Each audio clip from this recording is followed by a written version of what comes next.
Ang Pasko dapat nagbibigay ng kapayapaan at saya. Pero sa dami ng mga responsibilidad, trabaho at deadlines, maraming professional at working mom ang nakararanas ng pressure. Pressure na bumili ng regalo, pressure na mag-pick up ng extra hours, pressure na maka-attend ng mga invitations. Pero deep inside you, ang gusto mo sana ay oras ng pahinga. Alam ko ang pakiramdam na yan. Sa loob ng maraming taon, ang Pasko ay hindi na ramdam na Pasko. Lagi ako nagmamadali, laging ubos. Naranasan mo ba na magkameron ng oras na magpahinga at naisip mo, pagod na ako, gusto ko sana magpahinga sa susunod na taon?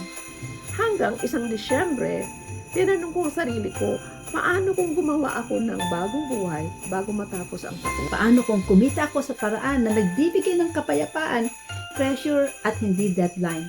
Yun ang nagbago.